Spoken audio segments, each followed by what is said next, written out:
noches con la venia, bienvenido o bienvenida una semana más a Tramo Cero, al programa de cofradías de Huelva Televisión.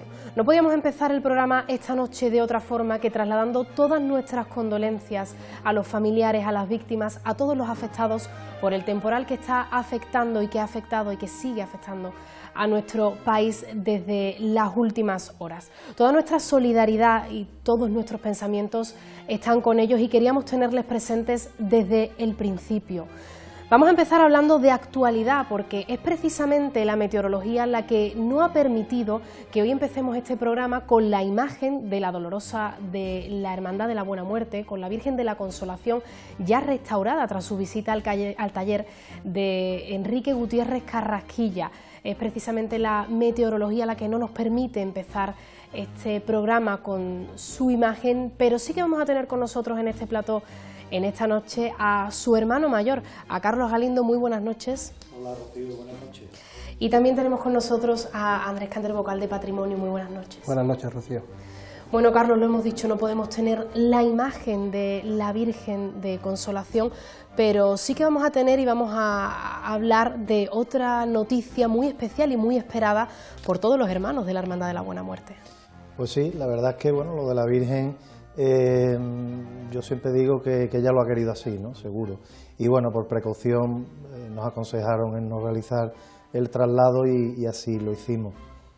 En cuanto a la noticia, bueno, era algo que la Junta de Gobierno teníamos muchas ganas de que llegase ese momento. Era algo que no estaba marcado en la hoja de ruta de la cofradía en cuanto a la organización de la Junta, pero bueno, nos hemos encontrado con que las cosas se han puesto todas a favor y bueno, si Dios quiere y todo va bien y nada se tuerce, el retablo de las imágenes que cobijaron a nuestros titulares en la Concepción lo podremos ver en las Agustinas. El retablo que cobijaba al Cristo de la Buena Muerte y a la Virgen de Consolación en la parroquia de la Purísima Concepción. En pantalla van a ver ustedes este retablo. Ese es el retablo que la Hermandad de la Buena Muerte va a recuperar para trasladarlo a la iglesia conventual. Andrés, un retablo que realizara Manuel Gómez Basilio en 1944 y que fue precisamente donado por Joaquín Gómez del Castillo, por el autor de las imágenes. Correcto.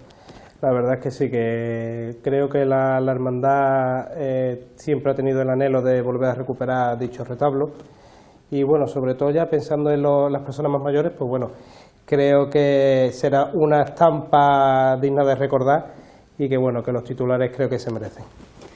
Bueno, pues esas son las imágenes del retablo. Enseguida vamos a volver para hablar, para seguir y conocer todos los pormenores de este proyecto y cómo se va a desarrollar y en qué punto está, pero también es actualidad hoy la Hermandad de la Lanzada. Por eso nos vamos a ir en directo hasta el barrio de Las Colonias, porque desde allí nuestro compañero Jesús Muñoz nos va a dar otra muy importante noticia para la Hermandad del barrio de Las Colonias. ¿Verdad, Jesús? Buenas noches.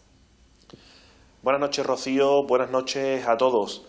La actualidad pasa por el barrio de Las Colonias, por la parroquia de Los Dolores, porque la Hermandad de la Lanzada nos trae una noticia bellísima, la de que la Virgen del Patrocinio, en noviembre, si ella quiere, saldrá en rosario vespertino, por supuesto cumpliendo las normas diocesanas y el decreto que hay a día de hoy.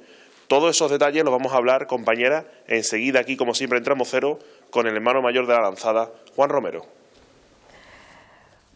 Muchas gracias, Jesús. No te muevas porque en un ratito te pedimos paso para que nos cuentes todos los pormenores de ese rosario de la Virgen de esa Dolorosa, también de la Hermandad de la Lanzada. Como sabe usted, noviembre es el mes de los difuntos y el próximo día 2 celebramos el Día de los Muertos. Nuestra Señora del Carmen va a salir en rosario de ánimas por las calles de Huelva, ya la vimos el día 16 y vamos a volver a verla este día 2 de noviembre recorriendo nuestras calles. Hasta la parroquia de la Purísima Concepción se ha trasladado nuestra compañera Belén Triñanes también en directo para contarnos cómo la Priostía se afana también allí para preparar esa procesión, si el tiempo lo permite, que saldrá este sábado. Buenas noches, compañera. Muy buenas, Rocío, muy buenas a todos. Encantadas de saludaros una semana más aquí en Tramo Cero. Y como ves, me encuentro en el presbiterio de esta parroquia de la Purísima Concepción, justo delante del paso donde se encuentra entronizada la Virgen del Carmen, que va a ser protagonista este fin de semana con ese rezo de ese rosario de ánimas, que ya está en las reglas de la hermandad y que, como cada año, pues se va a producir el Día de los Difuntos. Vemos a la imagen entronizada sobre esas ánimas y sobre eso también vamos a aprender hoy en Tramo Cero. ¿Dónde está la vinculación de la Virgen del Carmen con las ánimas del purgatorio? Lo vamos a descubrir en un reportaje. Entonces, San Miguel en este caso es el primer santo, digamos, un poco así que atrae o que ayuda y que intercede. Pero claro, ya después en 1322 piden también la intercesión de la Virgen, y entonces en 1322 el Papa Juan XXII, un 3 de marzo de 1322, firma la bula santina, en la cual aparece ya lo que era el tema de la Virgen del Carmen. Su vinculación con las ánimas, su vinculación con San Miguel, lo descubriremos después, compañera, en ese magnífico reportaje en el que os ha acompañado José Antonio Vieira. Así que luego volveré a pedirte paso desde aquí, desde la Purísima Concepción, para conocer todos los detalles de este rosario de ánimas. Gracias, Belén. Enseguida estamos contigo también. Vamos a conocer eso. ¿Por qué sale la Virgen del Carmen este próximo día 2 de noviembre? Esa historia de las ánimas del purgatorio nos la va a contar nuestra compañera Belén Triñanes. Y miren esta imagen que le vamos a enseñar a continuación. Es el paso del duelo de la Hermandad del Santo Entierro, porque vamos a hablar también de la muerte, de su relación con nuestras hermandades de penitencia y de cómo se ha representado a lo largo de la historia. Esa va a ser otra de las partes importantes. Vamos a tener con nosotros al hermano mayor de la Hermandad del Santo Entierro, a Javier Mesa, y vamos a tener también con nosotros al profesor Manuel José de Lara Ródena una semana más para que nos hablen de cómo ha evolucionado esa iconografía de la muerte en Huelva y también de esa relación de las hermandades y la muerte, muy curiosa, y que se la vamos a contar. Y como le hemos dicho, es noviembre, es el mes de los difuntos, y durante toda esta semana, desde la semana pasada, ya llevamos viendo que nuestras dolorosas se visten de luto para conmemorarlo. Vamos a tener con nosotros desde Sevilla al historiador del arte y conservador del patrimonio José León, que nos va a contar la historia detrás de esa tradición de ataviar de luto a las dolorosas y cómo debe ser ese atavío, cuál es la liturgia que se esconde detrás del luto de las vírgenes dolorosas. Pero antes nos hemos desplazado durante toda esta semana a varias parroquias para enseñarles algunas de las imágenes de estas dolorosas ya ataviadas. Así que con esas imágenes, con algunas de las dolorosas que ya visten de luto en Huelva por el mes de noviembre, empezamos Tramo Cero.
Pues esas son algunas de las dolorosas que hemos podido ver esta semana y que ya visten de luto en nuestra ciudad.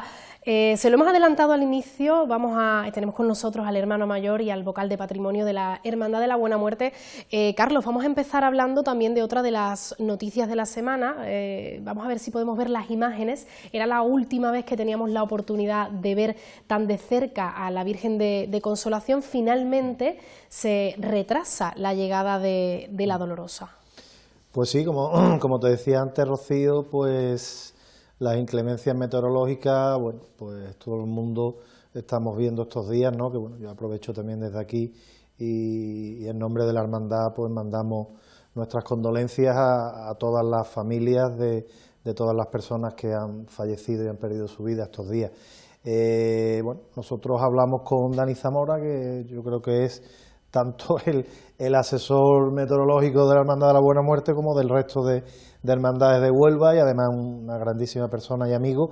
Y Daniel me dijo: Carlos, si lo puedes evitar, evítalo, porque bueno, nadie te dice que podáis tener cualquier circunstancia en el traslado, el agua es muy complicada, la carretera, las personas que vamos, y bueno, pues al final la Junta lo plantea en la Junta y yo creo que decidimos el posponerlo. Nos coincide también que el restaurador, el pobre don Enrique Gutiérrez Carrasquilla, tenía un viaje ya concertado y no va a estar en una semana y algo por Sevilla, y bueno, tenemos que posponer la vuelta al día 12 de noviembre. O sea que el 12 de noviembre ya podemos Sí. decir que tendremos a la Virgen de Consolación de nuevo en la iglesia conventual. Si Dios quiere, sí, Rocío. El 12 de noviembre, si no se nos tuerce nada, esperemos que no, estará nuestra madre y bueno, como yo le decía estos días a los hermanos, digo, la vamos a recibir con más ilusión y con más ganas, ¿no? Pues allí estaremos y se lo contaremos también en Tramo Cero. Le vamos a llevar la imagen de la Virgen de Consolación de nuevo de vuelta del taller de Enrique Gutiérrez Carrasquilla en cuanto vuelva, si es ese día 12 o si se retrasa un poco, pero aquí en Tramo Cero les garantizamos que se la vamos a llevar. Carlos, nos dabais esa ilusionante noticia: se recupera, la Hermandad de la Buena Muerte recupera el retablo que cobijara a sus titulares en la parroquia de la Concepción. ¿De dónde nace este proyecto?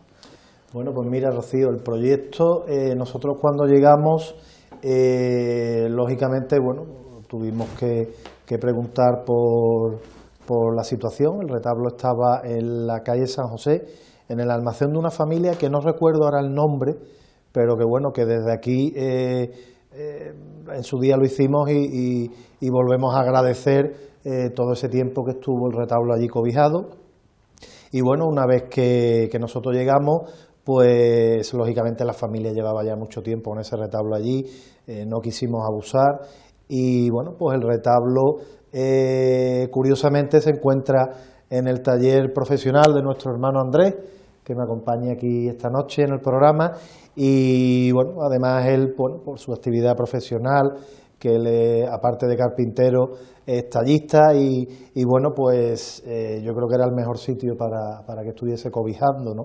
Entonces, bueno, pues el retablo está allí, el retablo se conserva en una bastante buena conservación, sobre todo la parte que está más afectada, y Andrés ahora después os contará, él ya como experto en el tema de la carpintería, la parte baja, que bueno, que yo bajo mi desconocimiento, pero imagino que toda la base, toda la parte es lo que más sufre, ¿no? El tema de polillas, las humedades. Entonces la parte de la mesa, estamos viendo ahí en imágenes, del sagrario hacia abajo, esa parte inferior del retablo es la que está un poquito peor y que probablemente tengamos que hacerla, esa parte habrá que hacerla nuevo. Y después el resto del retablo, la verdad es que nos sorprendimos mucho porque se conserva bastante bien, bastante bien. Lógicamente habrá que hacer una limpieza del retablo y bueno, pues el grupo de hermanos que estamos trabajando y Andrés, como os he dicho, que es conocedor en la materia, pues nos irán asesorando y iremos marcando los pasos a llevar. Andrés, cuéntanos eso, en qué estado se encuentra el retablo, qué trabajo queda por delante y más o menos tiempos en los que se puede desarrollar. Bueno, el retablo, la verdad que como ha dicho Carlos, se encuentra sorprendentemente, cuando lo fuimos a ver, en un estado bastante bueno de conservación. Sí, es verdad que lo que es el tema de xilófago, la carcoma, pues bueno, pues la ha atacado sobre todo a las partes más bajas, que al final no dejan de ser los cimientos de lo que es el retablo, y esa parte sí habría que cambiar totalmente la carpintería, manteniendo el tema de la talla y reponiendo algunas piezas que bueno, pues se han perdido con el tiempo y no se han encontrado. Pero sí es cierto que tanto el dorado como el resto del retablo se conserva bastante bien. Andrés, ten cuidado porque nos está haciendo un poquito de ruido. Si te puedes sacar un poquito la petaca, que nos está haciendo un pelín de ruido. Bueno, y Carlos, ¿cuál es la historia de este relato? Porque nos hablábamos de que es un retablo que dona precisamente a la hermandad Joaquín Gómez del Castillo, autor tanto del Cristo de la Buena Muerte como de la Virgen de la Consolación. Correcto, así es. Su hermano Enrique, que era adorador y trabajaba con él, porque Joaquín Gómez del Castillo, él era, digamos que su especialidad era la policromía, según cuentan y según los mayores y los más antiguos en la hermandad, pues nos contaban y nos han contado.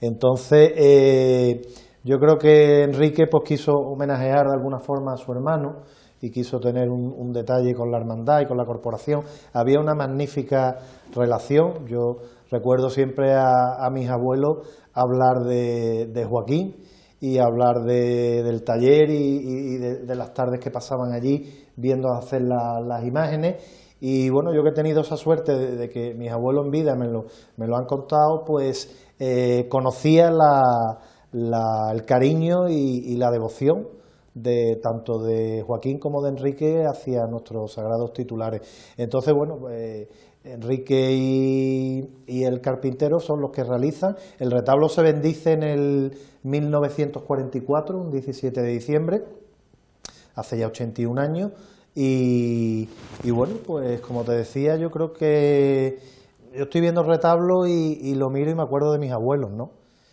Parece que los estoy viendo y que me veo yo allí con ellos. Yo creo que cada hermano de la Buena Muerte tendrá su recuerdo y más allá de la recuperación patrimonial, Rocío, yo creo que hay una recuperación sentimental enorme. El otro día, en una de las convivencias que hemos tenido última con los hermanos, me hablaba el capataz de nuestro Cristo, nuestro hermano Miguel Ángel Mora, que fue el último hermano que se casó delante del retablo, la última persona. Y cuando le hablábamos del tema, bueno, estaba el hombre emocionado, ¿no? Entonces, yo creo que el volver a ver esto en las Agustinas es, más allá de lo patrimonial, es lo sentimental, ¿no? Lo que la va a ganar la hermandad. Generaciones de hermanos, me decía un hermano de Junta, que es nuestro actual priostre, Fran, que él no lo había conocido. No había conocido, hermano, yo no he conocido el retablo. O sea, que dentro de la propia Junta de Gobierno tenemos hermanos, a Pablo también, que es otro hermano joven de la Junta. Yo no he conocido esto, hermano mayor, y bueno, la verdad es que a mí me llena de ilusión y bueno, pues es algo que teníamos muchísimas ganas de ponerlo en pie y al final el Señor y la Virgen te marcan los caminos y si Dios quiere y nada se tuerce, lo volveremos a tener. Vamos a ver si podemos ver ahora un boceto, un esbozo que se ha hecho, creo que en el año 2024, si no me equivoco. Esto es reciente, sí, este boceto. Sí, esto es reciente y bueno, yo quiero aprovechar y dar las gracias a dos arquitectos que nos han estado ayudando, a nuestro antiguo hermano mayor, Carlos Hermoso, que fue hermano mayor de nuestra corporación, y bueno, es una grandísima persona y un grandísimo profesional, y nuestro hermano Juan Vega, que también nos están ayudando, los dos arquitectos, y bueno, nos queda el ultimar una serie de detalles, de medidas, de finalizar lo que es el proyecto, y bueno, aquí hay otra pata importantísima, que es la comunidad de Madres Agustinas, que bueno, la Madre Superiora está muy ilusionada con este proyecto, con esta recuperación. Bueno, al final, bueno, pues no dejamos de embellecer más, si cabe, la iglesia conventual, que como yo siempre les digo y recuerdo la frase de don José Vilaplana, nuestro obispo emérito, es la catedral espiritual de Huelva. Don José decía y le decía a las madres que era la catedral espiritual, las Agustinas, con lo cual yo creo que bueno, que si Dios quiere y bueno, pues gracias también a la comunidad con la que nos une una magnífica relación, y a la Madre Superiora, que es una persona con una sensibilidad y como yo le digo, madre, usted es una cofrade más, es una más de la Junta. Andrés, la idea es trasladar el retablo a donde se encuentran los dos actuales retablos que cobijan a las imágenes en la iglesia de las Agustinas. Sí, bueno, la intención es esa, porque la verdad se barajó bastantes lugares de la iglesia, pero sí es verdad que los hermanos al final están ya hechos a esa zona de la iglesia, tanto los hermanos como devotos de las imágenes. Desde las rejas pues se pueden visitar y ver la imagen. Sí es verdad que bueno, hay que perfeccionar un poquito las medidas, porque el retablo actual es mucho más pequeño y el que se poseía en la Concepción, bueno, pues es más ancho. La intención es recuperarlo lo más fiel posible a lo que estaba en la Concepción, sin modificar apenas nada. Porque al final, pues una restauración y una recuperación, pues se trata de eso. Si hubiese que modificarse algo, bueno, es fácil, porque la verdad que la calle central se podría modificar un poco y la parte de las columnas igual. Pero sí es cierto que eso, que lo que no queremos es perder la esencia del retablo y la estética de lo que es el retablo. O sea que, Carlos, la idea es que el Cristo de la Buena Muerte y la Virgen de Consolación se cobijen juntos en ese retablo en un Stabat Mater. Igual, exactamente igual que estuviéramos en la Concepción. Bueno, una única, que un detalle, una curiosidad por comentarlo, en la Concepción la Virgen estaba a la izquierda del Cristo y bueno, en las Agustinas desde que llegamos la Virgen está a la derecha, ¿no? Como bueno, en los evangelios pues siempre se nombra a la Virgen a la derecha del Padre. Entonces, bueno, desde que llegamos veis que en estas imágenes la Virgen está a la izquierda del Señor y bueno, pero es un tema anecdótico y ya os digo, la situación será la misma y la actual que hay en el convento, estarían las dos imágenes juntas. Vamos a ver si podemos volver a las imágenes del retablo antiguo, porque Carlos, además me decías que es un retablo que ha tenido mucha historia. ¿Desde cuándo no está el retablo en la Concepción? Ha habido distintas historias que... Sí, la verdad que el retablo, bueno, como yo te decía antes, al final el Señor y la Virgen te marcan los caminos y lo mismo que a nosotros se nos ha puesto todo de cara. Bueno, sí que es verdad que hubo un momento en el que la hermandad dejó la parroquia de la Concepción y al dejar la parroquia es verdad que ahí bueno, quedó ahí una especie de vacío. La hermandad se lo ofreció, la Junta de Gobierno de aquel momento se lo ofreció a la Hermandad de la Soledad. La Hermandad de la Soledad no lo quiso, no sé los motivos, y una vez que la Hermandad de la Soledad lo deniega, un párroco de la Concepción, bueno, pues lo tenía medio apalabrado con otra hermandad y bueno, al final pues no se llegó a ceder porque bueno, yo creo que la hermandad es un patrimonio y claro, el enajenarse de un patrimonio de la cofradía pues tiene que pasar por un cabildo de hermanos y al final los hermanos mayores, como yo siempre digo, no somos nadie. El patrimonio de la cofradía tiene que, en caso de un cambio, una modificación, pues tiene que ser planteado a los hermanos. Pero bueno, a mí me gusta siempre mirar hacia adelante, lo pasado, pasado está, y es verdad que bueno, que ahí hubo, el retablo estuvo ahí un poquito en tierra de nadie y bueno, pues se decidió que lo cobijara esta familia, que lo tuvo en la calle San José. Nosotros hemos tenido ofrecimientos de hermandades que nos han preguntado por él y nos han querido comprar el retablo. Y yo con Andrés, que ha sido una persona con la que hemos luchado desde atrás un poquito por el retablo, nosotros hablamos y hermano, esto no lo podemos soltar, De hecho, bueno, Andrés que en su tiempo pues estuvo al frente de una asociación que no era hermandad, la Asunción, pues ellos incluso se lo pidieron a la hermandad para ver si les podía servir a ellos como cobijo a la asociación que en aquel momento quisieron formar y ya te digo, Rocío, yo creo que al final el Señor y la Virgen han querido, como quisieron volver a las Agustinas, que el retablo pues vuelva a su casa.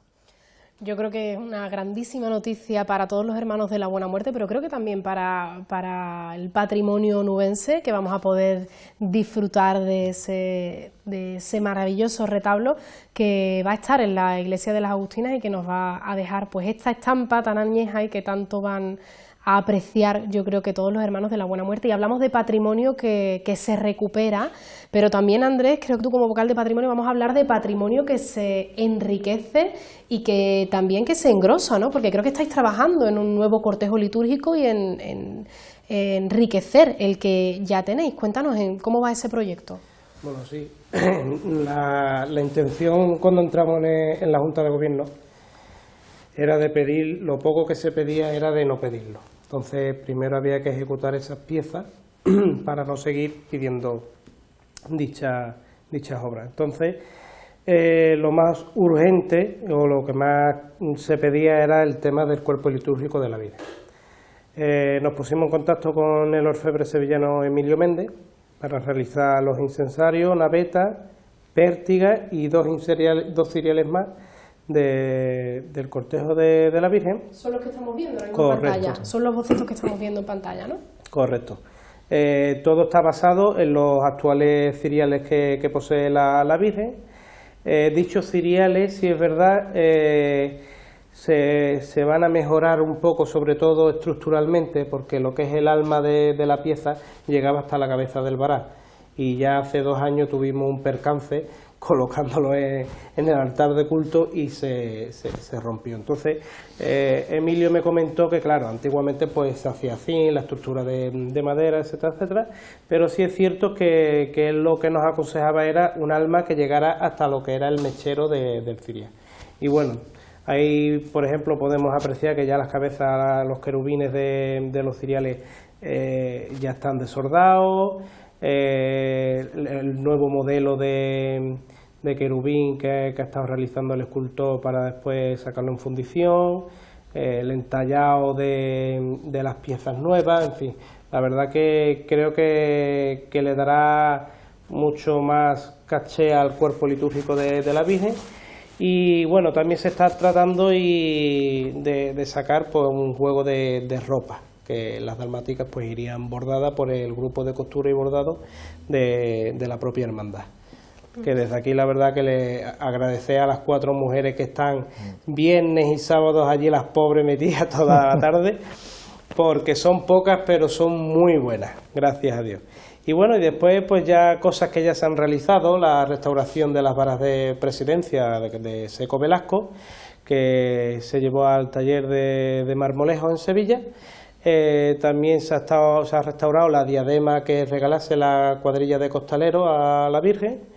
Y bueno, poquito a poco pues ahí se va haciendo cositas que creo que al final tanto las cosas importantes son buenas, el tema de las piezas nuevas como que el mantenimiento de dichas piezas.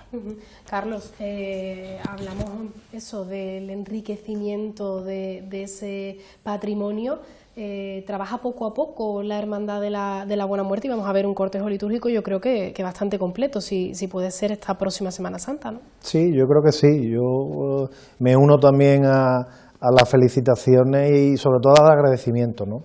del grupo de costura. Son 4 hermanas que son magníficas y que están haciendo una labor y nos están dando un ejemplo de servicio a la hermandad, ¿no? Que yo creo que al final es lo importante en una cofradía, ¿no? El concepto siempre de servicio, de estar siempre ayudando a la cofradía, y la verdad es que tenemos mucha ilusión, ¿no? Yo creo que la hermandad vive un momento muy sano y muy bueno, hay mucha ilusión, se está trabajando bien, la Junta de Gobierno, yo estoy en esta segunda etapa encantado con ellos, y bueno, la verdad que se respira en la hermandad una ilusión y unas ganas de hacer cosas importantes. Hemos visto ese proyecto de retablo que no estaba en la hoja de ruta. ¿Qué proyecto sí tiene a largo plazo la Hermandad de la Buena Muerte en su hoja de ruta? Bueno, en la hoja de ruta tenemos, y además aprobada por un cabildo, que yo creo que bueno, que eso es otro de los anhelos que la hermandad tenía y que lo vamos a ver en unos años, que es el manto que está realizando el taller de arte voz de Rafael Infante, y que bueno, que va a ser una pieza única, una pieza que va a venir a engrandecer el misterio de nuestra madre. Un anhelo que teníamos todos los hermanos de la hermandad, porque va a ser el primer manto bordado. La Virgen tuvo algo bordado, según me contaban a mí mis mayores y mis abuelos, sobre todo, que vivieron desde su fundación hasta que el Señor y la Virgen los llamó, y era algo que se anhelaba. La verdad es que la gente queríamos ver a nuestra madre con un manto bordado, y a mí particularmente me hacía mucha ilusión que Rafael, que es un bordador de Huelva con una categoría inmensa, fuera el que lo hiciera. Entonces, ese es el proyecto que sí está aprobado por un cabildo y está en marcha. Yo creo que en breve os iremos enseñando las primeras piezas de ese manto. Y bueno, después tenemos también otro proyecto y algo también ilusionante, que estamos empezando a trabajar en ello, que es la recuperación en el paso del Cristo de la Buena Muerte, un paso único, un paso con una categoría artística impresionante, y no dicho por este hermano mayor, que claro, que lógicamente yo que voy a decir de mi paso, sino que bueno, está catalogado como uno de los pasos más importantes, ya no de Huelva, sino incluso de Andalucía. Me acuerdo un día que nos acompañó Francisco Verdugo, uno de los tallistas más importantes que hay ahora mismo, y me decía: Carlos, yo no he visto una cosa igual en talla.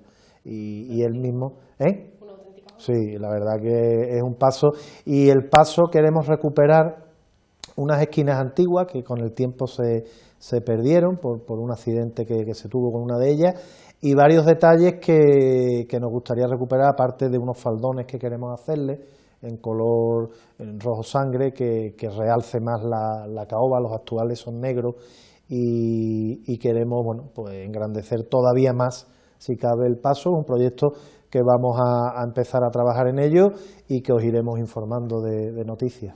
Pues estaremos muy atentos, Carlos, y ya muy rápidamente, para terminar, creo que estamos hablando que la Hermandad de la Buena Muerte está viva en el patrimonio, lo estamos viendo, lo hemos visto en primera persona, pero también está viva en esas otras cosas tan importantes para hacer hermandad, en caridad, en convivencia. Cuéntanos un poquito. Pues sí, la verdad es que bueno, el patrimonio es algo importante, no solo lo nuevo, sino lo que tenemos en conservarlo, que es mucho, pero el patrimonio humano, yo siempre digo que es el mayor de los patrimonios que podemos tener cualquier hermandad, no solo la Buena Muerte. Hemos tenido recientemente convivencias con costaleros, con grupos de la hermandad. El lunes pasado de esta semana fuimos con el grupo de Madres Mónica, que es un grupo de oración muy allegado a la hermandad, que es de la comunidad agustina, de Madres del Colegio de Santa María de Gracia. La gran mayoría son hermanas de la cofradía. Y el miércoles creo que fuimos a entregar un donativo a la asociación AONES, que bueno, la verdad es que una hermana de la hermandad que trabaja allí, nuestra hermana Reyes Delgado, a la cual pues aprovecho y le mando un beso desde aquí, me contó el trabajo que hacían y lo que se dedicaban, me habló que tenían mucha necesidad, y la Junta de Gobierno queríamos aumentar, y además fue un compromiso en el Cabildo de Cuentas del año pasado, en la partida de caridad, y estuvimos allí, le hemos entregado un importante donativo, están como locos de contentos, y bueno, yo creo que son cositas que también son importantes en las hermandades. Bueno, pues os voy a dar las gracias por habernos acompañado, por habernos contado esta ilusionante noticia, que es bueno, pues ese retablo que estamos tan deseosos de ver presidiendo esa iglesia. Por presidiendo no, porque no va a ser en el altar mayor, pero bueno, nada más que entremos seguro que nos va a hacer un maravilloso regalo patrimonial a toda la Huelva cofrade. Muchísimas gracias, Carlos. Muchas gracias, Rocío, y enhorabuena por la labor tan importante que hacéis desde los medios de comunicación, de poder divulgar y poder llevar estas noticias a muchas personas que, bueno, que no, por enfermedades o por cualquier otro motivo, no pueden vivir la Semana Santa tan al día como nosotros, y desde los medios de comunicación ha sido una labor importantísima. Enhorabuena. Pues gracias igualmente, Andrés, y que continúe ese trabajo y que podamos ver muy pronto ese retablo en la iglesia de las Agustinas. Muchas gracias, Rocío. Así seguiremos. Y como le hemos adelantado al inicio, es el mes de los difuntos y nuestras dolorosas han ido apareciendo durante esta semana ataviadas de luto. Le hemos dicho que al principio del programa que íbamos a tener con nosotros al historiador del arte y conservador del patrimonio, José León, que nos va a hablar un poco más también de esta tradición del luto y le vamos a dar las buenas noches en este punto del programa. José, muy buenas noches, encantados de tenerte de nuevo en Tramo Cero. Buenas noches, el placer siempre es mío. Bueno, José, hemos venido hablando de que es el mes de los difuntos, de cómo nuestras dolorosas se atavían de luto, pero yo creo que nos cuentes un poco el origen, porque creo que el origen del atavío de luto se relaciona directamente con el origen histórico de la dolorosa de vestir, ¿no? Pues sí, es un poco complejo porque tendríamos que analizar si nos quedamos en el vestido o en la costumbre con la significación actual. Desde el origen del siglo XVI, la vestidera de luto, la Virgen, la Mater Dolorosa de Candelero, que es la que tenemos en nuestra Semana Santa, es una tipología escultórica que se adapta muy bien por su ligereza en peso a que se lleve en procesión. Está relacionada con la indumentaria de luto. Se trataba de representar a la reina de los mártires, es decir, a una reina que tuvo que soportar el martirio de padecer en ánima el sufrimiento de su hijo, que llevó hasta su propia muerte, ¿no? Y en esa función catequética que tiene el arte en el el arte sacro en general y sobre todo a partir del siglo XVI, a partir del Concilio de Trento, la indumentaria era un apoyo para entender ese mensaje que se representaba en la escultura. Y se hace una analogía con la reina de la corte y se visten siempre de luto conforme a la moda cortesana que existía entonces. De hecho, la historiografía utiliza el episodio de una camarera de la reina Isabel de Valois cuando dona su traje de su vestido de viuda a la Virgen de la Soledad de Madrid hacia 1560, y ese hecho pues se ha utilizado comúnmente como punto de partida para esta costumbre, con lo cual cuando vemos a las dolorosas de las hermandades vestidas de luto no estamos otra cosa sino que viajando en el tiempo y viendo cómo fueron concebidas esas primeras dolorosas del Renacimiento y sobre todo del Barroco. O sea que estamos viendo en pantalla esa iconografía de la dolorosa que se vestía como las mujeres de la corte se vestían de luto, pero eso con el tiempo va evolucionando y poco a poco el luto queda atrás, ¿no?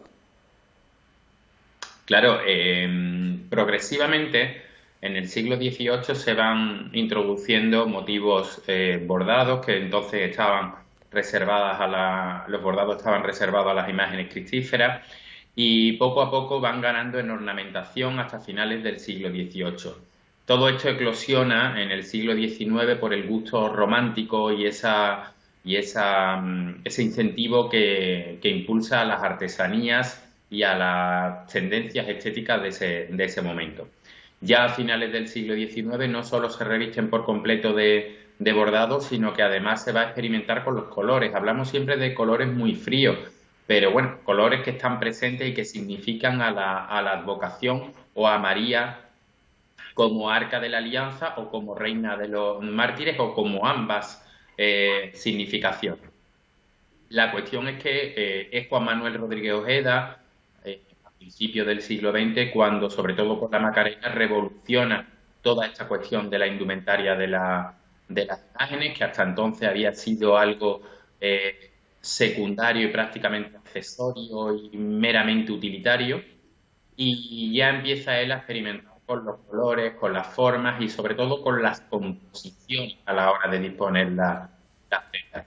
Así que todo esto se dispara ahí y también en él se encuentra el origen de la vestimenta de luto tal y como hoy la comprendemos, es decir, no como el vestido habitual y lógico en una imagen dolorosa, sino como algo excepcional que coincide con un tiempo litúrgico exacto y que viene a ser especial para conmemorar un momento. Eso sí tiene su origen en Juan Manuel Rodríguez Ojeda y concretamente en el episodio de la muerte de Joselito del Gallo, cuando vista la Esperanza Macarena de luto.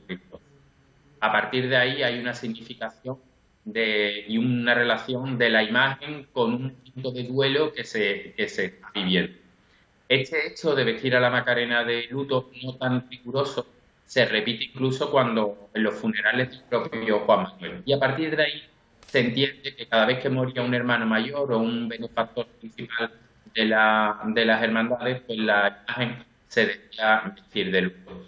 Después de la Guerra Civil, y sobre todo por la conciencia o el pensamiento del nacionalcatolicismo, el luto es una cuestión que se reaviva, acordarnos de Bernarda Alba, ¿no? Cómo retrata García Lorca toda esta cuestión del luto en el pueblo. Así que las hermandades, con los grandes maestros, con los llamados grandes maestros de arte de vestir a las vírgenes, que son Garduño, Villo y tal, deciden que para la conmemoración de los difuntos y en recuerdo de todos los hermanos fallecidos, pues que las dolorosas se vistan de luto, eso. Y se ha convertido pues en una de las principales aportaciones artísticas de las hermandades, en uno de los ejercicios más sorprendentes y más llamativos de los artistas que se dedican a vestir a las vírgenes y que nos ofrecen estampas verdaderamente maravillosas y además tienen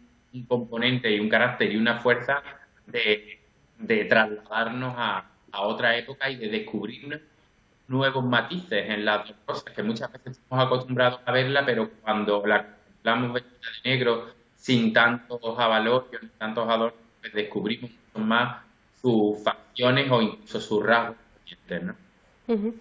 Entonces, José, podemos incluso decir que el origen del luto como tal, como lo hemos visto ahí con la Macarena vestida para el funeral de Joselito del Gallo, no es algo tan litúrgico como popular. Sí, mira, a ver, el tiempo litúrgico, que ahora es de ordinario, hace una excepción el día de noviembre por la conmemoración de los fieles difuntos. En ese día el color es el negro o sobre todo el morado, que es lo más acostumbrado, pero solamente como algo excepcional. La liturgia no entra dentro de las imágenes, pero sí el arreglo de las imágenes o la composición o la manera en la que se exponen sí debe de obedecer y servir a la liturgia. Cuando Juan Manuel Rodríguez Ojeda viste a la Esperanza Macarena, eso fue un 31 de abril de 1920. Y no te creas que, aunque hoy estamos acostumbrados a contemplarla así, aquello sentó bien. El cardenal Almaraz, que allí en Huelva lo conocéis bien porque coronó a la Virgen del Rocío, no se lo tomó muy católicamente y censuró la imagen.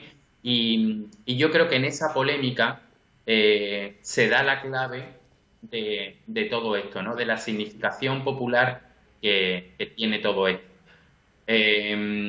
Aquí en Sevilla el tema se pasó por alto, no se atrevieron a profundizar más en ellos y se corrió un tupido velo, pero sí años más tarde Manuel Chávez Nogales concluyó todo lo ocurrido diciendo las vírgenes de las hermandades son del pueblo y quiere verla identificada con su alegría y sus penas. Al fin y al cabo, más que el tiempo litúrgico, lo que manda es ese sentimiento de recordar a nuestros antepasados, a nuestros hermanos que ya no están, y se convierte esa indumentaria en una expresión colectiva del recuerdo y la memoria. De la memoria de todos los hermanos, de todos los difuntos, un poco vemos ahí ese origen y esa significación que adquiere actualmente el luto. Y José, ¿cómo debe de ser el atavío del luto? Porque si hablamos que no es algo propiamente litúrgico como tal, ¿cómo debe de ser? ¿Cómo tiene que ser ese atavío? Pues en el primer tercio del siglo XX, precisamente en 1920, cuando se viste la Macarena de luto, se había recuperado toda esta moda porque era un periodo de entreguerra, estaba la Segunda Guerra Mundial, la Guerra Mundial, perdón, y después también la reina Victoria, que había impuesto en las Cortes la moda del luto. De hecho, aquí la Virgen de la Esperanza Macarena está vestida como la reina de María Cristina, exactamente igual que una década antes había estado precisamente en San Gil y había sido recibida por el propio Juan Manuel Rodríguez Ojeda, y además ella iba vestida de luto, ¿no? Entonces el luto se dividía entre el luto ligero, que cuando ya estabas en la fase final de los años se establecía el periodo de duelo, el luto medio y el luto riguroso. El luto riguroso era el que vestían las madres que habían perdido a su hijo o las viudas. Esto todavía más o menos se mantiene así, y ese luto riguroso obliga a ser austeros. Entonces yo creo que la clave está en el menos es más. Y el luto debe de primar el color negro como una señal de dolor. Esto también tenía un componente esencial, porque cuando las mujeres se vestían de luto en los pueblos y en las ciudades, no solo estaban manifestando que estaban de duelo, sino que también la gente estaba indicando cómo debían de comportarse con esa persona, que esto también era muy importante. Con lo cual, la ausencia de estampados y sobre todo de joyas, que son símbolos de alegría, yo creo que deben de primar esto. Y eso del atavío de luto, muy poco es más y menos es mejor todavía. Bueno, pues José, muchísimas gracias por haber estado este ratito con nosotros. Nos ha sabido a poco, pero no tenemos tiempo para más. Encantados una vez más de tenerte con nosotros en Tramo Cero y deseando volver a escucharte. Muchísimas gracias. Nada, gracias a vosotros. Para mí es un placer encontrarme con todo vuestro equipo, y además tengo un amigo, Jesús, que es muy fan del programa, y quien hace feliz a mis amigos también me hace feliz a mí, así que no tengo más que atenderos porque me encanta estar con vosotros. Muchas gracias. Pues desde aquí le mandamos también un besito muy grande a Jesús, te mandamos un beso muy grande a ti y, como te digo, deseosos de volverte a escuchar. Muchísimas gracias, José, siempre es un placer. Bueno, pues esas son las palabras de José de León. Ya hemos visto cómo debe de ser el atavío de las dolorosas. Nosotros vamos a hacer ahora mismo, en este instante, un alto en el camino para la publicidad, pero enseguida volvemos porque tenemos muchas cosas de las que hablar y muchas cosas que contarles. Se lo hemos adelantado al inicio. Vamos a hablar de la muerte, de su significación, de cómo se ha representado en Huelva y su relación con las hermandades. Vamos a estar también en directo desde la Concepción para ver cómo se prepara la salida de Nuestra Señora del Carmen, y también desde las colonias con Jesús Muñoz para contarnos todos los detalles del Rosario de la Virgen del Patrocinio y, por supuesto, también nuestra tertulia. Enseguida volvemos con todo eso. No se mueva, aquí en Tramo Cero.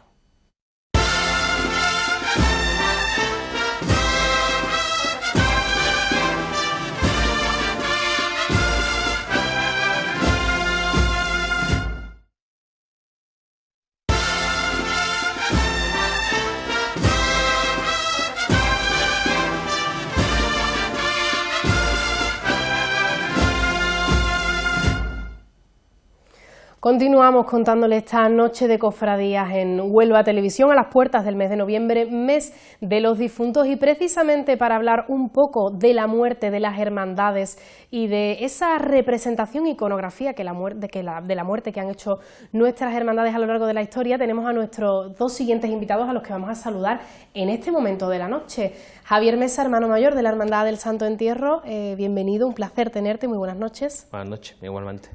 Y de nuevo, casi prácticamente fijo, como decimos en el programa, como hemos dicho antes de empezar, al profesor Manuel José de Lara. Profesor, encantados de tenerle una semana más. Muy bien, muchas gracias, el gusto es mío. Bueno, pues hemos hablado del mes de noviembre, mes de los difuntos. La Virgen del Carmen sale, Nuestra Señora del Carmen sale el próximo sábado, 2 de noviembre, por la festividad de los muertos, por la festividad de los difuntos, la Virgen del Carmen y su relación con las ánimas. ¿Por qué sale la Virgen del Carmen el próximo día 2 de noviembre? Pues en un reportaje nuestra compañera Belén, acompañada de José Antonio Vieira, nos lo va a contar. Este es el reportaje ¿Por qué sale la Virgen del Carmen el próximo día 2 de noviembre?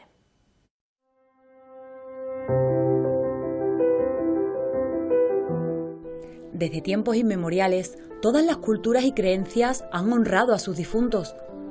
En el caso del cristianismo, está profundamente ligado a la devoción a las ánimas benditas del purgatorio desde hace siglos. Pegando un salto en la historia, nos vamos ya directamente a lo que es el siglo VII. El siglo VII, que es cuando Bonifacio IV pues, crea en lo que es el Panteón de Roma, pues que se le habían regalado al final, o se le había donado el emperador Focas, le había dado lo que era este panteón para crear lo que era lo que lo convirtió en la iglesia de la Virgen y de los santos mártires. Entonces Bonifacio IV, en el siglo VII, crea primero lo que era la fiesta esta de todos los santos, y lo crea el 13 de mayo, no era como ahora el 1 de noviembre, sino el 13 de mayo. Gregorio III fue el que sí pasó la fiesta al 1 de noviembre, con una sola finalidad, y era contrarrestar la fuerza que tenía todavía, sobre todo en Europa, lo que era la fiesta del Samhain, que era el fin de la fiesta de los muertos de los celtas, ¿no? Era la fiesta que terminaba el año y era el día que decían que era la línea entre el mundo de los vivos y el mundo de los muertos, era muy débil, entonces eso había que cristianizarlo y entonces pasó al 1 de noviembre. A lo largo de los siglos, la Iglesia fue estableciendo un culto más reglado a las almas, con misas y rituales específicos. La fiesta de los difuntos es del año 998. San Odilon de Cluny, un monje francés, que a raíz dentro de lo que era el ciclo de todos los santos, pues crea la fiesta de lo que era la fiesta para conmemorar, ¿no? Para volver a recordar a todos los difuntos, ¿no? Para ayudar a las almas en su tránsito, la Iglesia recurrió a figuras protectoras e intercesoras como San Miguel. El arcángel San Miguel tenía mucho que ver porque era, digamos, lo que en otras culturas, y así lo recogen libros no solo de culturas esotéricas, sino también de cultura cristiana, la figura de lo que se llamaba el psicopompo.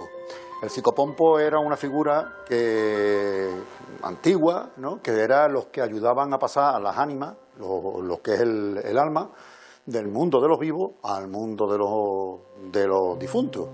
Entonces ahí aparecen santos, evidentemente cristianizando esa tradición pagana, pues lo que aparecen santos como el arcángel San Miguel, que era, por eso aparece siempre con una coraza, aparece siempre con una espada, blandiendo espada, porque era el que luchaba contra el maligno para que las almas pudieran pasar, una vez que había fallecido la persona, pudiera pasar a lo que era el mundo, digamos, celestial, a la gloria. Sin embargo, es en el siglo XIV cuando la Virgen del Carmen se convierte en la gran intercesora por las ánimas del purgatorio. En 1322 piden también la intercesión de la Virgen, y entonces en 1322 el Papa Juan XXII, un 3 de marzo de 1322, firma la bula santina, en la cual aparece ya lo que era el tema de la Virgen del Carmen. La Virgen del Carmen, que decía, dentro de esa bula, decía que todo aquel que muriera con el escapulario o que muriera, digamos, implorando el nombre de María, de la Virgen del Carmen en este caso, pues bueno, iba a ser, digamos, ayudado a pasar al cielo, ¿no? En Huelva, esta devoción también dejó huella con la creación de cofradías de ánimas en los siglos XV y XVI. Aquí en Huelva sí, es verdad, hubo dos en el siglo XVI, hubo primero la de San Pedro, que es la más antigua. La más antigua, de hecho está ahí, las reglas se aprobaron en 1514, pero no estaba en San Pedro. La hermandad o la cofradía de ánimas de San Pedro en un principio estuvo en la ermita, en la antigua ermita de Santa María Magdalena, que estaba situada frente, digamos, más o menos a la altura de lo que hoy podía hacer Hacienda, para que nos entendamos, pero en alto, porque esto era un cabezo lo que había ahí, el de molino de viento. Esa hermandad que tenía un altar propio allí en en lo que es San Pedro, una vez que ya pasa San Pedro, hasta el punto de que este altar ha durado hasta el principio del siglo XX. Y la de la Concepción tenía a lo mejor menos fuerza porque la fuerte era quizás eso. Pero es verdad que hay documentación ya de lo que es la hermandad de ánimas, la cofradía de ánimas de la Concepción en el siglo XVIII. Aunque esta devoción fue especialmente intensa durante el barroco, cuando numerosas iglesias incorporaron altares y cuadros en su honor, esta tradición comenzó a decaer progresivamente en los siglos siguientes. En la actualidad, pues digamos que aparte de las misas que le hagan las distintas parroquias, pero es verdad que un papel importante lo desempeñan las hermandades. Las hermandades no solo de penitencia, sino de gloria, todas. Ahora mismo solo tenemos pues el cuadro de Juan Padilla, ¿no?, del año 38, que estuvo en la Concepción y que ahora está muy dignamente en la Ermita de la Soledad. Luego está el cuadro que también se pinta y que tiene la Hermandad de la Misericordia, que es un cuadro que está muy inspirado en lo que es el azulejo de ánimas que tiene la iglesia de San Pedro en Sevilla. Y luego, evidentemente, pues la imagen que tenemos de la Virgen del Carmen, que sale en procesión en julio y ahora en noviembre. Y hay un Cristo que se llama Cristo de Ánimas, que es el crucificado que hay en la iglesia, en la capilla del cementerio, ¿no?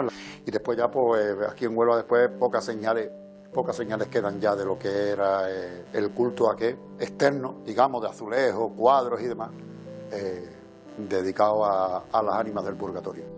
Un reflejo de la profunda conexión de la fe popular con el recuerdo y la esperanza de paz para las almas, recordándonos la importancia de honrar y acompañar a quienes ya no están.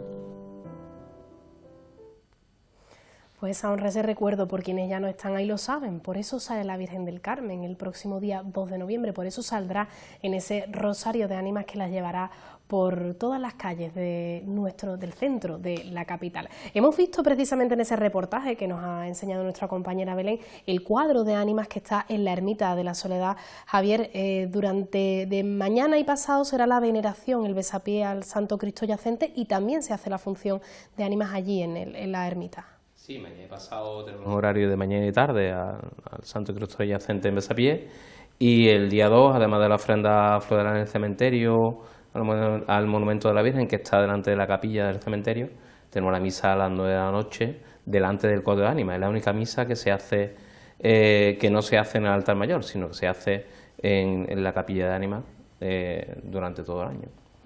Pues tenemos también una cita en la Ermita de la Soledad mañana y pasado, día 1 y día 2, esa veneración y esa función, esa misa delante del cuadro de ánimas. Enseguida vamos a hablar de toda esa relación de la muerte con nuestras hermandades y de cómo ha evolucionado esa iconografía, pero en la línea, hablando también de la Virgen del Carmen, vamos a irnos de nuevo hasta la parroquia de la Concepción para que nuestra compañera Belén ya nos ha contado por qué sale la Virgen, ahora nos va a contar cómo se están realizando los preparativos, cuál es la situación a esta hora de la noche en la Concepción. Pues Rocío, compañera, como te comentaba antes, nos hemos venido hasta la parroquia de la Purísima Concepción, ya que el próximo día 2 la Virgen del Carmen preside ese rosario de ánimas, como ya es habitual a lo largo de estos años. Y para conocer todos los detalles de lo que va a acontecer aquí en los próximos días, se encuentra con nosotros el prieste de la Hermandad, Pablo Ojeda. Muy buenas. Hola, buenas noches, Belén. Bueno, muy poco ya para ese día, ese rosario de ánimas que vais a realizar con la Virgen del Carmen. Cuéntanos un poco, para todo aquel que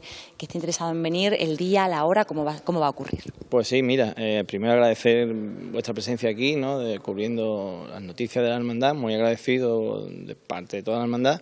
Y sí, pues es una procesión que tenemos en regla, además de la de julio, que ya también la conocéis, que consiste en un rezo de un Santo Rosario por las ánimas benditas del purgatorio, que es un titular de la hermandad, ¿vale?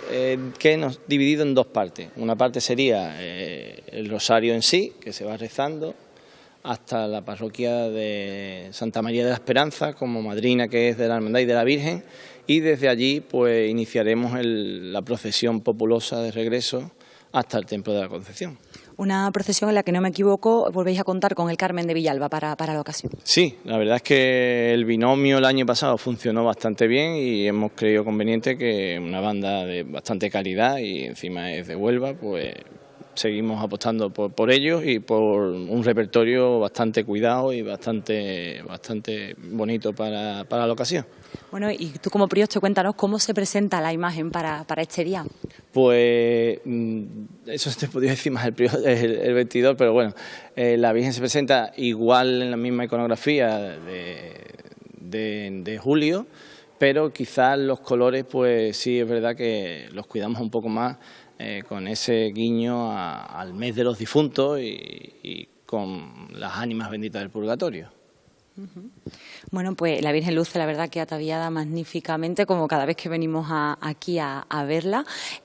Bueno, Pablo, la hermandad sigue dando pasos, sigue trabajando. Vamos a animar a todos, ¿no?, a que vengan a disfrutar con vosotros. Sí, digamos, algo destacable de este año es el cambio de recorrido por causa ajena de la hermandad. Es evidente que las obras de la calle Concepción nos limita el paso por la primera parte de Palacio, y entonces vamos a salir desde la parroquia a 6:30 de la tarde con dirección Plaza de las Monjas, y bajaremos por la calle Vázquez López y retomaremos el itinerario habitual de todos los años. ¿Y sobre qué hora está prevista que finalice esta procesión populosa de regreso? Pues sobre las 10:15 es lo que tenemos previsto de entrar. Bueno, pues muchas gracias, Pablo, por contarnos todos estos detalles, por dejarnos llevar esta preciosa imagen de la Virgen del Carmen, que como veis está pues sobre su paso en el altar de esta iglesia de la Purísima Concepción. Muchísimas gracias y que vaya todo muy bien el próximo día 2, que seáis muchos los que participéis, muchos los que se acerquen a participar de este rezo del Rosario. Pues nada, muchísimas gracias a vosotros y tenéis aquí las puertas abiertas de la parroquia de la Concepción y de la hermandad, por supuesto, para lo que necesitéis y estiméis oportuno. Perfecto, muchísimas gracias, nada, Pablo, sabemos que es así. Bueno, mira, Rocío, esta imagen, la Virgen del Carmen, esta preciosa talla que preside ahora mismo el altar de la iglesia de la Purísima Concepción, como te comentaba. Así que bueno, que quería despedirme desde aquí de la parroquia de la Concepción con el rostro de la Virgen del Carmen. Maravillosa, la verdad, maravillosa la talla de la Virgen del Carmen, y esperemos que el próximo día 2 de noviembre, hemos venido hablando y hemos comenzado el programa hablando de esta meteorología que nos está dejando pues unas horas bastante complicadas en todo nuestro país, en toda España. Esperemos que también nos dé un respiro y podamos disfrutar también de la intercesión muy necesaria de la Virgen del Carmen y su procesión el próximo día 2. Vamos a comenzar a hablar, porque hemos dicho cómo ha evolucionado nuestra iconografía, cómo ha representado la Hermandad del Santo Entierro, hermandad que además precisamente celebra sus cultos, esa veneración al Cristo yacente en estos días de difuntos. Pero antes, creo, profesor, que hay una relación entre las hermandades y la muerte que va más allá de lo que vemos evidente, de esa representación artística de la muerte que se hace en nuestras imágenes, ¿no? Esa relación va más allá. Sí, la relación de las hermandades con la muerte es muy antigua. Hay que tener en cuenta que las primeras hermandades que surgen en la Baja Edad Media son hermandades asistenciales o son hermandades gremiales, es decir, de carácter profesional, es decir, asociaciones de socorros mutuos. Tienen pensiones a viudas, a huérfanos y sobre todo entierran a sus hermanos. En una época tan difícil como la Edad Moderna, muchas personas no tenían dinero para enterrarse dignamente y no querían ser arrojados a una fosa común. Entonces se acercaban a las hermandades, se hacían hermanos, porque eso les garantizaba un entierro. Las hermandades tenían sus bóvedas colectivas, donde iban sus hermanos, acompañaban los entierros con sus hermanos, con sus pendones, con sus paños, incluso algunas veces con sus ataúdes donde enterraban a la persona, pero los ataúdes se recuperaban para la siguiente persona.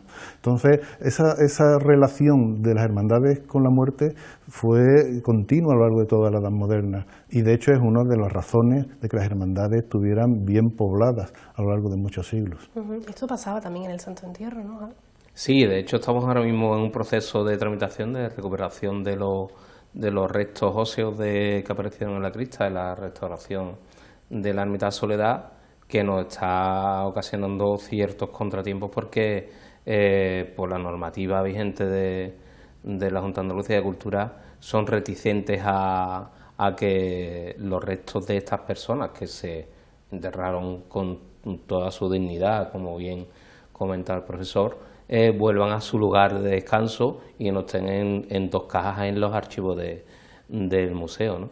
Con lo cual estamos en ese proceso de recuperar y darle descanso eterno, que vuelvan a su lugar de enterramiento esos hermanos de aquella época, los que aparecieron en una fosa común, los que aparecieron incluso en una pila bautismal que estaba al lado de la puerta de entrada. O sea que tenemos incluso un listado de un número de personas de aquella época, y los restos pertenecen a 80 y tantos cuerpos, ¿no?, distintos. Esa es una de las patas, y luego también vamos a hablar de la iconografía, de cómo la Hermandad del Santo Entierro a lo largo de los años ha representado esa iconografía de la muerte. Vemos hoy en día el Santo Cristo Yacente, pero hubo una época también, profesor, si no me equivoco, que el Santo Cristo Yacente era articulado y se hacía con él un descendimiento. Sí, hay bastantes noticias documentales, por ejemplo Juan Agustín de Mora en su Huelva Ilustrada lo recoge. Eso es una costumbre que tienen otras poblaciones, muy barroca en su esencia, puesto que es una teatralización del descendimiento de Cristo de la cruz y su depósito, digamos, en la urna funeraria. La Hermandad del Santo Entierro lo hacía, tenemos noticias del siglo XVIII, pero probablemente ya se hacía en el siglo XVII, y bueno, era uno de los momentos fundamentales de la estación de penitencia del Santo Entierro. Estaba acompañado del sermón del descendimiento, y también había un sermón de la soledad que se decía en San Pedro. O sea, que formaba parte de la estación de penitencia, comenzaba sí. con... Sí, era el inicio de la estación de penitencia. Se hacía esa teatralización, y a partir de ese momento en el que el Señor ha depositado la urna, pues se comenzaba la procesión. Y luego comenzaba la procesión de forma normal y se hacía esa estación de penitencia, pero era parte... Era parte, sí, de la estación de penitencia, que se hacía en la fachada de la Ermita de la Soledad, en el pórtico, con una asistencia, según las noticias, pues, bastante importante, y eso tiene mucho que ver con eso que decíamos antes de la teatralidad barroca. Es decir, en el barroco estas formas ampulosas, teatrales, gustan mucho. Los sermones son una de las piezas oratorias más importantes de la época. Entonces el Santo Entierro pues estaba muy especializada en eso, en la oratoria, en la teatralización, y es una pena que bueno, que con el tiempo eso ya en el siglo XIX pues se fue perdiendo poco a poco. Hablamos también, tuvimos la oportunidad hace unas semanas de hablar también con la Hermandad del Nazareno, que hacía algo parecido en San Pedro, si no me equivoco, con la Virgen de la Amargura. Sí, eso es algo... Sermón del Paso. Sí, Sermón del Paso. Sí, es algo bastante general en la época. Ya, bueno, pues los sermones pues se han ido dirigiendo pues, a los quinarios, pero antes formaban parte de la propia estación de penitencia. Y eso se podía hacer, Javi, porque como vemos, estamos viendo en esas imágenes, el Cristo, el Santo Cristo Yacente, era articulado, se subía a la cruz y... Sí, era articulado, además era, si nos damos cuenta, el paño de pureza era mínimo, igual que el pelo era mínimo. Eso nos hace creer de que la imagen tenía postizos de pelo natural y paño de pureza postizos de ricastera, posiblemente, ¿no?, de algún tul bordado de la época, con su de hecho, podemos verlo ahí. Sí, aquí en la fotografía del señor Calle, que se hace a principios del siglo XX, se dispone con la cabellera cubriendo las articulaciones, porque supongo que ya en aquella época la articulación, la piel que se ponía cubriendo la articulación estaría bastante deteriorada. Había como 3 tipos de Cristos yacentes articulados, uno que era con la articulación muy visible, que era una especie de galleta, otro que era bastante más anatomizado, que el hombro, el músculo del hombro cubría esa articulación, y el de mayor calidad era el que la articulación se cubría con una piel para poder simular que fuera la piel verdadera, no se viera articulación de madera. Profesor, y vemos el Cristo con la corona de espinas, era parte también de esa teatralización del descendimiento, sí. Retirar la corona de espinas y ponerla en las manos. Sí, era como una especie de descendimiento evangélico, pero bueno, trasladado a un acto público, donde bueno, era un acto piadoso. En esa época, incluso los entierros normales tenían mucha más parafernalia que los que después hemos conocido, ¿no? En los entierros normales pues también se teatralizaba, había unos momentos de parón, había oraciones, cánticos, o sea, era una cosa mucho más ampulosa que lo que después resultó, ¿no? Con la edad contemporánea. Vamos a ver otra de las representaciones que ha hecho la Hermandad del Santo Entierro, de la muerte, el duelo. Sí, bueno, ese es el acto de enterramiento, de la deposición del cuerpo en la tumba. De hecho, hay fotografías del desarrollo del proceso de ejecución de ese paso hasta que definitivamente se construye lo que es el catafalco o la tumba, que incluso se ve la fotografía con la tapa apoyada de lado en lo que es la tumba en sí, ¿no? Se compran de segunda mano en Sevilla las imágenes secundarias. Por principio de siglo habría un mercado importante de imaginería, donde también vinieron, por ejemplo, los sayones de los judíos, y bueno, ahí tenéis María Salomé, José Arimatea, pero el Cristo es el mismo. De hecho, se ven algunas fotografías como está con el sudario amarrándole las manos para que, como al ser articulado, no se moviera en el paso. El paso en unas dimensiones importantes, tenía unos 6 metros, se tuvieron que hacer obras en el porche de San Pedro porque no cabía en el porche de San Pedro y se reformó el porche para poderlo sacar. De hecho, el mismo autor, José Gil, ejecuta pocos años antes el paso de la Exaltación de Sevilla, que se sigue manteniendo, cuyas canastillas son muy similares, reformando ellos el paso posteriormente, cambiándole los hospederos y añadiéndole unos arcales en las esquinas del canasto. El de Sevilla es bastante más profuso en talla y en barroquización, y el nuestro era un poco más sencillo, ¿no? Por ser el misterio que se trataba. Profesor, al hilo de lo que hablábamos, un misterio también mucho más teatral de lo que vemos ahora, una imagen que se completa con... Sí, esto tiene mucho que ver con algo que quizás hoy no se conoce muy bien, que es la relación que con toda probabilidad tenía la Hermandad del Santo Entierro con esa función que tenían muchas hermandades, sobre todo las asistenciales, de enterrar a los pobres. Es decir, había, sobre todo en el siglo XVII, también en la segunda mitad del siglo XVI, una costumbre que era que las personas más notables de la población pues enterraran a los pobres, a los mendigos, a los ajusticiados. Esto todavía, hasta hace muy poco, probablemente incluso hoy podamos encontrar restos, en muchas poblaciones estaban las hermandades de la Santa Caridad. En Sevilla, por ejemplo, ¿no? que tiene a su cargo el Hospital de la Caridad, que por cierto tiene un retablo de Pedro de Mena con el Santo Entierro de Cristo. Entonces, probablemente la Hermandad del Santo Entierro, en la primera mitad del siglo XVI, se establece en lo que era el Hospital de la Misericordia por esa relación que hay entre una hermandad y esa función de enterrar a los pobres, y probablemente eran las personas más notables, porque a ellos les gustaba mucho ese contraste. Las personas más notables físicamente portaban los cadáveres de los pobres y de los ajusticiados y los llevaban a enterrar. Es una obra de caridad, ¿no? Y muchas hermandades en muchas poblaciones pues funcionaban así, y además que era una función social prioritaria. Hablamos, de hecho, hace una semana que la Hermandad del Santo Entierro se convirtió en una hermandad de personas notables, además. Sí, eso fue ya en el siglo XVIII. Ya en la segunda mitad del siglo XVII queda bajo el amparo de la familia Guzmán y Quesada, que son los patrones de la Ermita de la Soledad, especialmente Diego de Guzmán y Quesada, que fue hermano mayor prácticamente durante toda su vida. O sea, ya estaba asociada a una familia de hidalgos.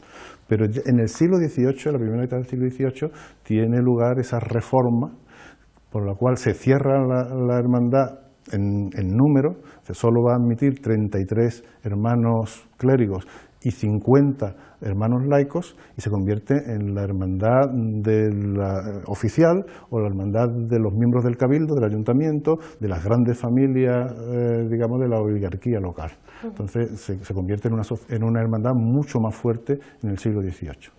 Javi, ¿se plantea en algún momento, se llega a plantear, tras la pérdida de ese misterio del enterramiento, se llega a plantear la hermandad la recuperación de ese misterio, o se ve inviable? No, actualmente está muy consolidada la estética de la urna. Date cuenta que ese misterio procesionado durante un periodo muy breve de la historia de la hermandad. Tenemos casi 5 siglos de historia y que se pierdan en el tiempo, en la antigüedad, y ese misterio procesiona de la hermandad a lo sumo 20 años, no mucho más, 20 y pocos años de esos 500 años.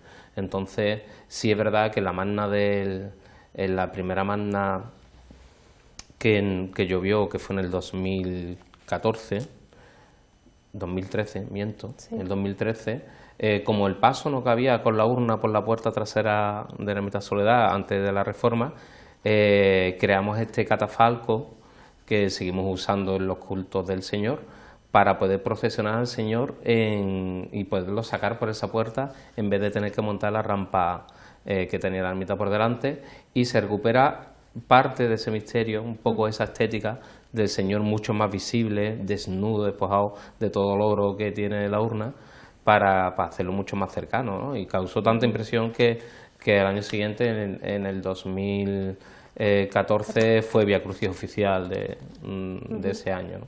Sí, y vamos ya para la última representación también curiosa, distinta, que ha hecho la Hermandad del Santo Entierro, que hemos visto.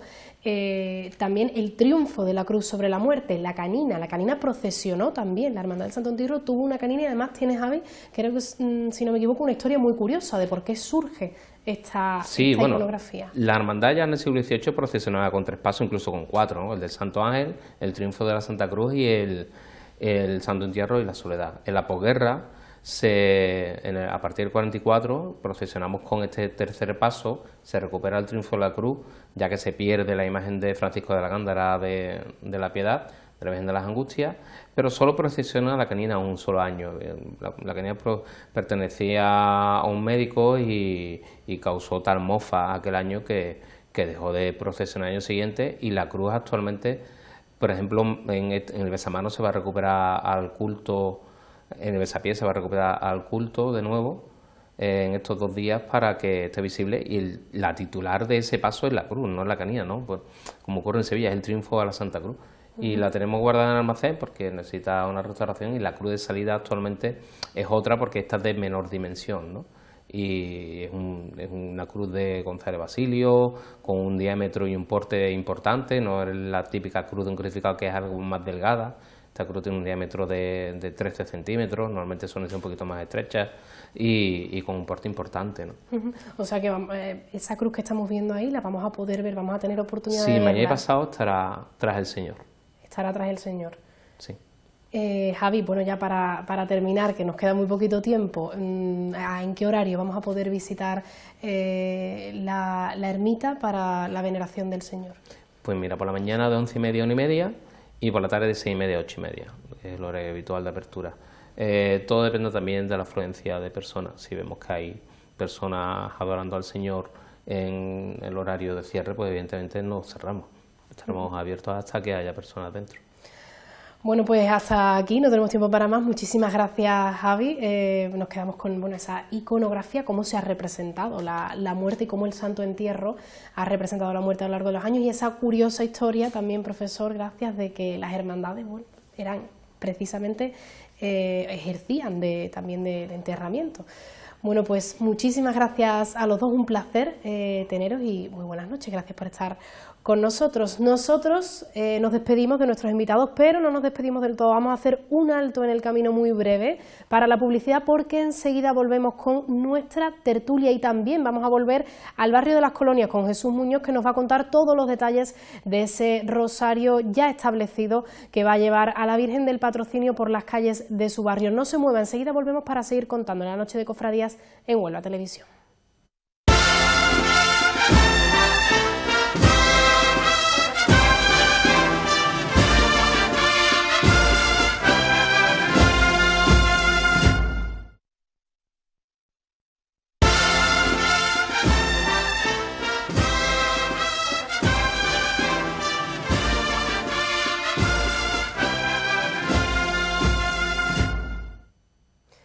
Volvemos ya con la última chicota de nuestra noche cofrade, que normalmente suelen ser de las más bonitas, y yo creo que hoy se va a cumplir. Vamos a empezar con nuestra tertulia. Hoy tenemos con nosotros, para participar y para comentar un poco todos los titulares que nos ha dejado este programa, a Juan José Riquelme. Muy buenas noches. Buenas noches. Y a Carmen Córdoba. Buenas noches también. Buenas noches, Rocío. Encantado de teneros a los dos aquí, dos además hermanos de estudiantes. Igualmente. Estamos aquí bien y lo bueno abunda. Bueno, pues enseguida vamos a empezar la tertulia y vamos a hablar pues de esos cambios de luto que hemos ido viendo durante toda esta semana, pero antes, y como le hemos anunciado, la noticia hoy, la actualidad está también en el barrio de Las Colonias, con la Hermandad de la Lanzada. Hasta allí se ha desplazado nuestro compañero Jesús Muñoz para contarnos todos los detalles de ese rosario de la Virgen del Patrocinio. Jesús, buenas noches de nuevo. Continuamos a las plantas de la Virgen del Patrocinio en la parroquia de los Dolores y conmigo se encuentra ya Juan Romero, hermano mayor de la cofradía. Juan, buenas noches. Hola, buenas noches. Bueno, lo primero, qué alegría, hermano mayor, poder dar esa noticia y poder disfrutar de la Virgen del Patrocinio en la calle. Hombre, siempre hablamos de que es la que siempre se nos olvida, ¿no? Porque como va en el misterio, pero nosotros es una Virgen que le tenemos mucha devoción y aparte de, creemos que una talla bellísima.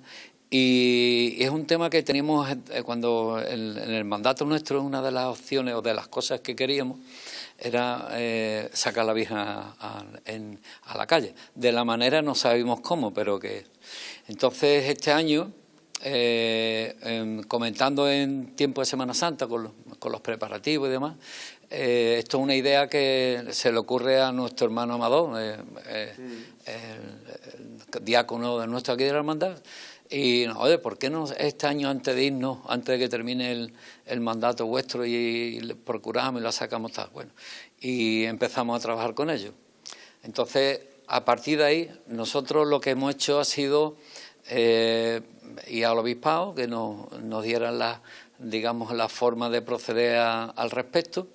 Ellos no, vamos, para ello teníamos que cambiar los estatutos, que era lo mejor, dejarlo, porque nuestra intención no es solamente sacarla este año, sino crear una forma, un culto periódico que en su aniversario, perdón, en su onomástica de este año, que es el 11 de noviembre, que siempre hacemos su triduo, a continuación que el triduo termine o finalice con la procesión de la Virgen. ¿Con el rosario? Con el rosario, exactamente. Entonces, la idea se ha expuesto.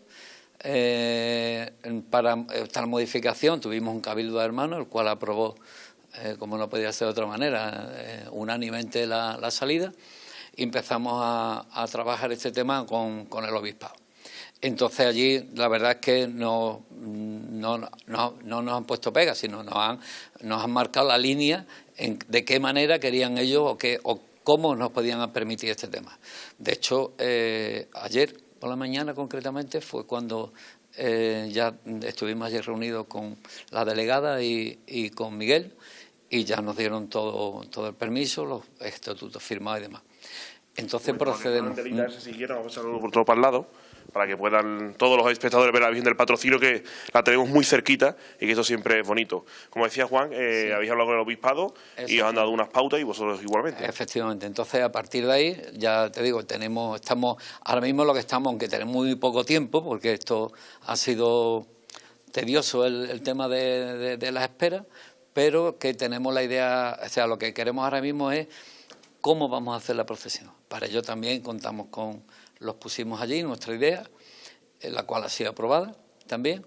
Entonces nosotros irá un rosario vespertino que saldrá por la tarde-noche, concretamente será el 16 de noviembre a las 8:30. El recorrido va a ser, es muy simple, es es como, igual que el Vía Crucis nuestro, desde la iglesia a la Hermanita de la Cruz, yendo por Pérez Galdós. Subimos a la calle de la iglesia, Pérez Galdós, llegamos a la Hermanita de la Cruz y cuando llegamos allí para atrás. Durante ese recorrido tenemos el acompañamiento musical del coro de campanilleros de Nuestra Señora de la Esperanza, que amablemente nos van a acompañar, si Dios quiere. Y así también hay un quinteto de madera de la banda de Arnalcoya, que es la que nos acompaña. Entonces con eso queremos que hacer un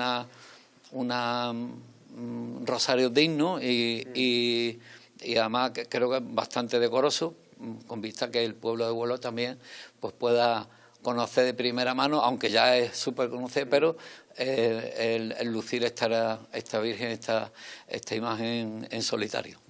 Hombre, también Manuel, que es una de esas personas de la Lanzada que llevan aquí prácticamente toda la vida, para ti como miembro de Junta, como hermano de los más antiguos de la cofradía, ¿qué supone poder tener a la Virgen del Patrocinio por fin en la calle de forma, en este caso extraordinaria, pero no lo va a ser porque va a ser ya algo habitual en los estatutos de la cofradía? Esto verdaderamente, ustedes saben, la Virgen fue bendecida en el año 92 y luego a partir de ahí, ya después del paso se pensó. Y había muchísimas personas que venían que decían que por qué no sacábamos a la Virgen del Patrocinio. Claro, eso era también un poco difícil, ¿no? Porque está la señora allí y un poco difícil. Pero bueno, ya por fin hemos decidido, ya como te ha dicho Juan, Amador ya intentó decir, bueno, vamos a ver si somos capaces de intentar de que la Virgen salga a la calle y la vean. Y la veneren la gente estupendamente en la calle. Y esa ha sido la idea y ese ha sido el motivo de que hoy en día estemos ya con todos los preparativos prácticamente y aprobados por el obispado para hacerlo en las condiciones que nosotros hemos aportado y que el obispado también nos ha corregido en algunas cosas y también ha sido aprobada. Y claro, para mí, pues ya te digo, una gran alegría que esta señora salga a la calle con todo su mérito. Juan, ya para cerrar, yo me acuerdo de cuando la Virgen, si no recuerdo mal, estaba del aniversario, aquel 25 aniversario, que mucha gente, los cofrades decían, bueno, saldrá la Virgen del Patrocinio bajo palio, saldrá la Virgen a la calle.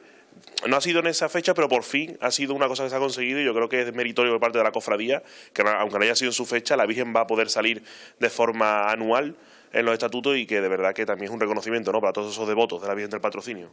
Que los tiene, y mucho.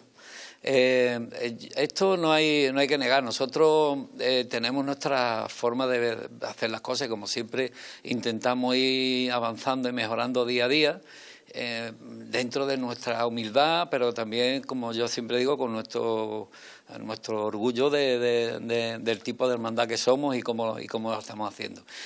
Yo estoy muy contento con poder conseguir esto, aunque ya ha sido al final, pero dejar ahí puesta la primera piedra, digamos, de algo que va a estar para siempre, si Dios quiere, ¿no?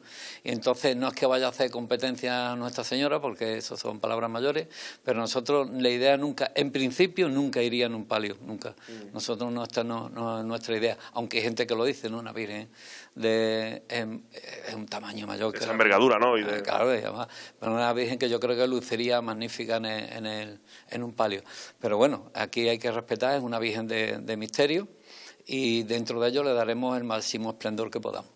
Dos grandes dolorosas que tiene la Hermandad de la Lanzada, la Reina de las Colonias, por supuesto, la Virgen de los Dolores y la Virgen del Patrocinio, que por fin va a tener su hueco y en el mes de noviembre pues saldrá por las calles de la feligresía. Manuel, muchas gracias.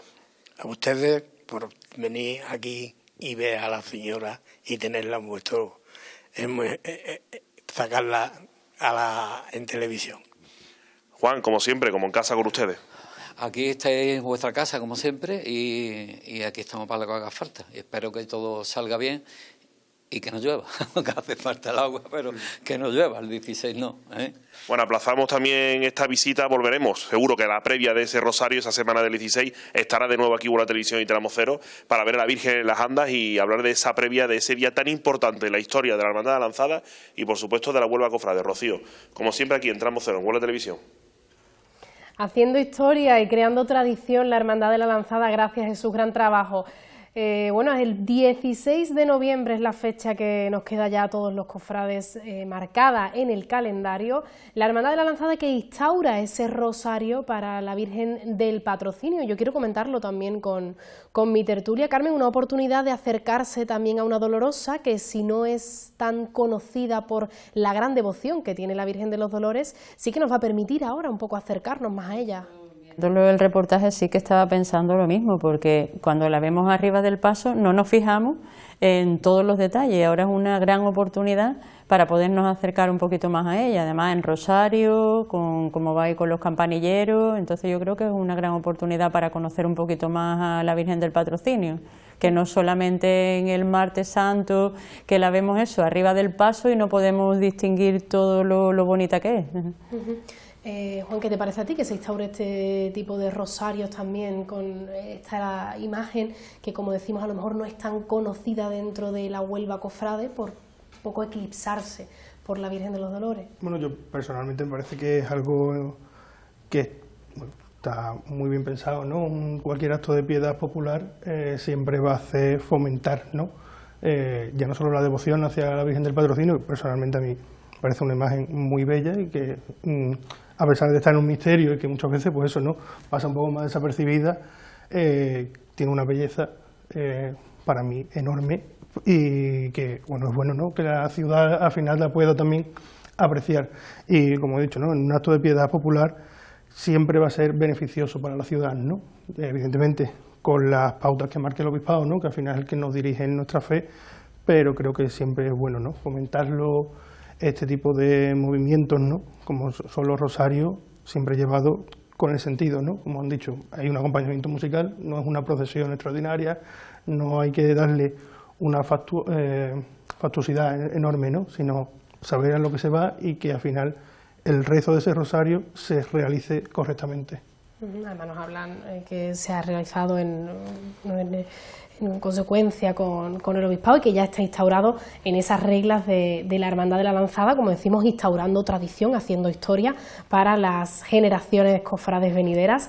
Yo quiero ahora que hablemos, porque lo venimos comentando durante todo el programa, en noviembre es mes de los difuntos, nuestras dolorosas aparecen ataviadas de luto y hemos tenido oportunidad al inicio del programa en nuestra Semana Santa de Cine de ver algunas de ellas, no sé de los cambios, cada uno tiene sus devociones por supuesto, pero de los cambios que hemos visto hasta ahora, ¿con cuál os podéis quedar? No sé, Carmen, ¿cuál te ha llamado a ti especialmente? Yo creo que también, es el color litúrgico, que no hay nada escrito sobre este ritual, eso sí que hay que decirlo.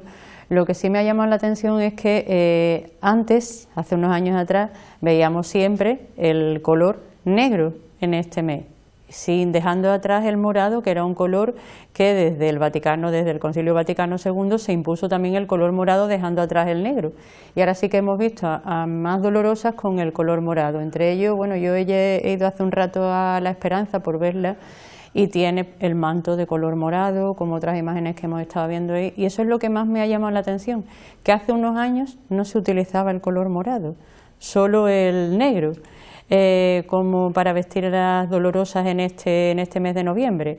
Sí que, como vuelvo a decir, no hay algo escrito, porque no hay un ritual escrito que diga que las vírgenes tienen que estar vestidas de negro, pero sí lo tenemos como una tradición, que fue a partir del mediados del siglo XX aproximadamente, aunque viene de tiempos remotos, porque antes, cuando empezaron a vestir las primeras dolorosas, fue a raíz de que en la corte de Felipe II en el siglo XVI, pues una de las duquesas de la viuda decidió donar a la Virgen de la Soledad de Madrid su traje de luto.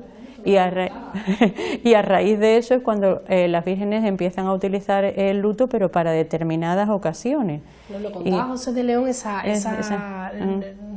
retrotraernos al luto y hablar un poco de que el luto no es algo tan litúrgico como algo popular, como algo del pueblo, de las vírgenes que, como él mismo nos decía, son del pueblo y lloran como el pueblo, ¿verdad? Claro, además hay que entender, se ponen de luto, digamos, por el Día de los Difuntos, ¿no?, y están todo el mes de noviembre, pero realmente el morado, que es el color litúrgico del Día de Difuntos, es solo un día, el resto del mes no tiene relación realmente, ¿no? De hecho, José Antonio Vieira lo ponía hace unos días, que es un mes de mucha vida, ¿no? Al final se celebra Cristo Rey y otras efemérides que son importantes, que no cumplen con... Es que es una festividad religiosa dentro de la Iglesia. No cumplen con esa cosa del luto, ¿no?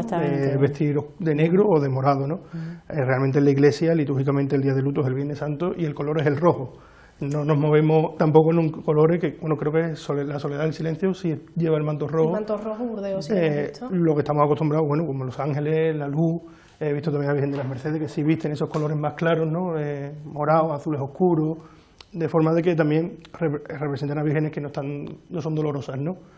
Y en las dolorosas sí nos movemos más en los colores negros. Para mí este año un cambio para mí importante por gustos personales, ¿no?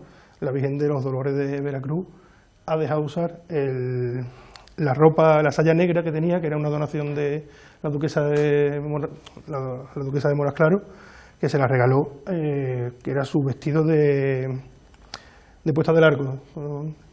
Y este año lo ha cambiado, ya no lo ha usado y ha utilizado una saya morada. Para mí es un avance, ya no porque use el morado, que es el color que realmente corresponde, sino porque bueno, lo veo más acorde, ¿no?, con la propia Virgen. Pero sí que es verdad que el luto en las vírgenes nos traemos al negro por la costumbre, ¿no? Al final, aunque ya ahora se lleva menos, pero incluso nuestras abuelas o bisabuelas, eso, cuando se vestían de negro porque se moría el marido o alguien de la familia, ya se vestían de negro. Exactamente, bueno, hemos visto casos como fue la Macarena en 1920 por cuando se vistió de luto por la muerte de Joselito el Gallo. Claro. Lo hemos visto. Entonces, por eso que son hechos puntuales, muy porque puntuales. ahora, hoy en día, a mí sí que me gusta, la verdad, aunque digan algunos que no, pero yo sí soy partidaria que en el mes de noviembre se siga vistiendo a la Virgen de luto. Yo también, creo que es mi cambio favorito del año. Entonces...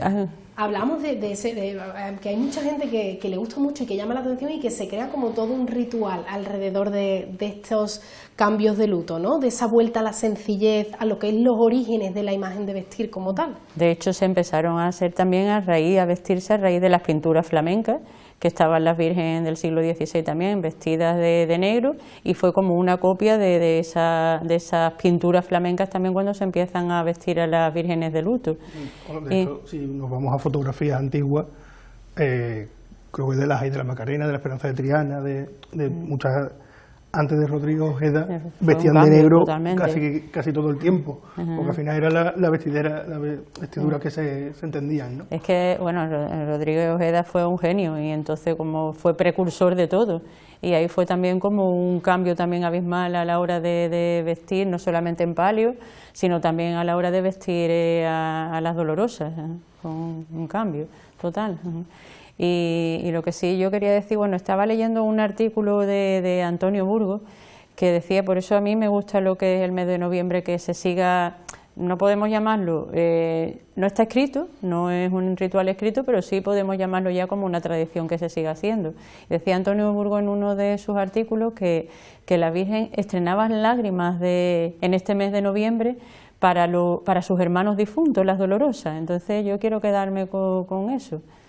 Como un llamamiento y un reconocer, una conmemoración a los difuntos de la misma hermandad, de la propia hermandad. Claro, porque es además eso, el hecho de que los permanezcan durante todo el mes, porque las misas las distintas misas que pueden celebrar las hermandades van siendo durante el mes, no es a lo mejor exactamente el día 2 ni el día 1, sino durante todo el mes, y es esa conmemoración de todos los difuntos de una hermandad. Claro, que todas las hermandades, o casi todas las hermandades, tienen una misa de difuntos por los miembros de la hermandad y son todas en este mes, ¿no? Al final, la apertura del mes marca un poco toda la trayectoria. También es una forma también de ver como esa tristeza última, ¿no? Ya hasta que comienza el nuevo año litúrgico, ¿no? Hasta llegar a Adviento, y empieza el Adviento. Que Adviento es para los cristianos, es el comienzo del año, no es el día 1 de enero.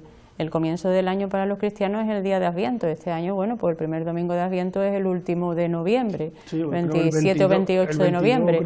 O el primer domingo, el último domingo de noviembre es Adviento. Entonces, bueno, ahí es como es el año de nacimiento para los cristianos, entonces el comenzar. Hemos hablado de eso, del cambio de luto, de cuando la Macarena se viste de luto para la muerte de Joselito el Gallo, y cómo se hace a la moda de la época, imitando esos trajes regionales y la moda de París.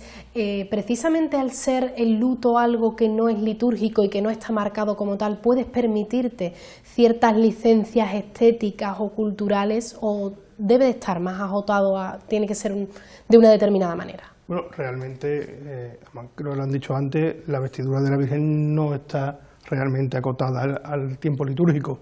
Al final tenemos vestiduras, ¿no?, tanto la de Semana Santa o cuando se visten de brea, que no corresponden a un tiempo litúrgico más que a la tradición popular, ¿no? Como decía, llora con el pueblo, porque son parte del pueblo. El luto acoge a moda, yo creo que acoge más que a moda como a cierta libertad, ¿no?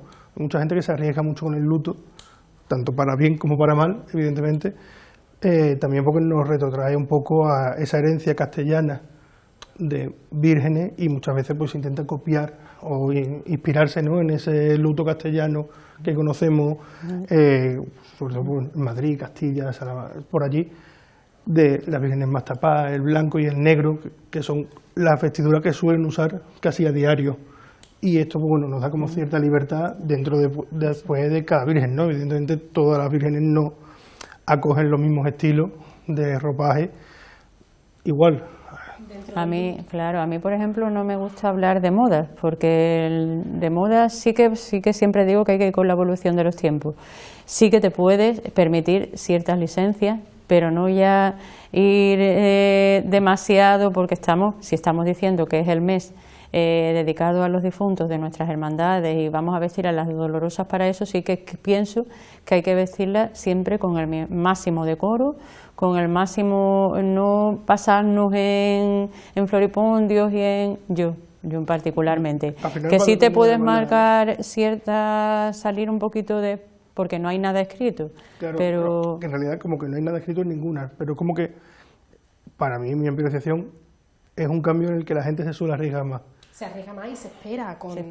De hecho, cada vez que llegamos, antes de llegar noviembre, ya saben los priostres de todas las hermandades que esto es un ciclo, y los vestidores que hay que cambiar a las vírgenes, igual que cuando estamos en Cuaresma, y esto es un ciclo que hay que pasarlo, o también, como decimos, un ritual que tienen que pasarlo, y ellos saben que hay que cambiar a las dolorosas, las vírgenes, ya sean de gloria, pero yo siempre no, en el exceso no. No quiero que vistan a las vírgenes y les ponga otras cosas que no se debe. Yo creo que siempre que esté ataviada correctamente, evidentemente te puedes arriesgar a un cambio de estilo más drástico, ¿no? Voy a poner un ejemplo, estamos acostumbrados a ver la Victoria, la Esperanza, con unos estilos muy marcados, y a lo mejor un día a uno se le ocurre vestirla de luto castellano.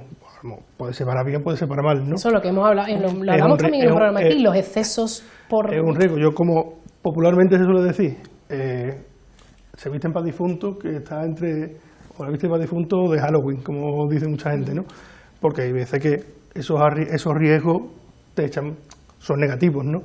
Totalmente, exactamente, que no nos podemos pasar porque luego daría pie a determinados comentarios o a algo que no nos va a gustar a los cofrades. Claro, al final también de eso depende de las hermandades, ¿no? Para eso tienen cierto control dentro de la ropa, tanto los priostes como los vestidores, ¿no? Y ya para terminar, ¿con qué cambio te quedas, Carmen? ¿Cuál ha sido la que más te ha gustado? ¿Alguna imagen que te haya impactado, algún cambio? Impactado de cambio de... ¿O te haya gustado especialmente? Cambio, bueno, yo siempre me quedo, claro, está con mi Virgen del Valle, y vengo también, he estado hace un ratito en La Esperanza y me ha llamado la atención también verla, entonces me voy a quedar con esas dos imágenes, con la Virgen del Valle y con la Virgen de la Esperanza. Es que no soy objetiva. Es difícil. Yo, por el cambio que ha sido diferente, me tengo que quedar con mi Virgen de los Dolores de Veracruz, evidentemente, pero fuera de mis cofradías, para mí, tanto la Virgen del Amor como Madre de Gracia, creo que han sido las dos que me han gustado más como cambio de difunto.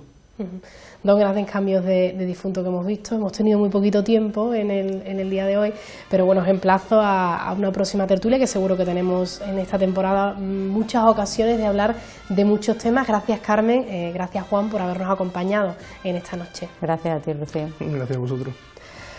Bueno, y hasta aquí nosotros ponemos el punto y final a este programa de Tramo Cero, a esta noche de cofradías en Huelva Televisión, no sin antes recordarles que el próximo día 2 de noviembre saldrá a la calle, si la meteorología lo permite, que esperamos que sí, la Virgen Nuestra Señora del Carmen, en ese rosario de ánimas que la llevará por las calles del centro. También recordarles que mañana estará en Besamanos la Virgen de la Amargura, también en la parroquia de la Concepción, y como nos ha contado su hermano mayor, que también estará la veneración el besapié al Santo Cristo Yacente en la Ermita de la Soledad. Un fin de semana intenso, este fin de semana que inaugura el mes de noviembre, este mes de los difuntos, y este programa que le hemos llevado intentando un poco resumirle toda la actualidad, pero también todo lo que rodea a la liturgia de este mes. Hasta aquí nuestro programa de Tramo Cero. Les esperamos la semana que viene para seguir contándole toda la actualidad de nuestras cofradías. No se lo pierdan, volvemos la semana que viene aquí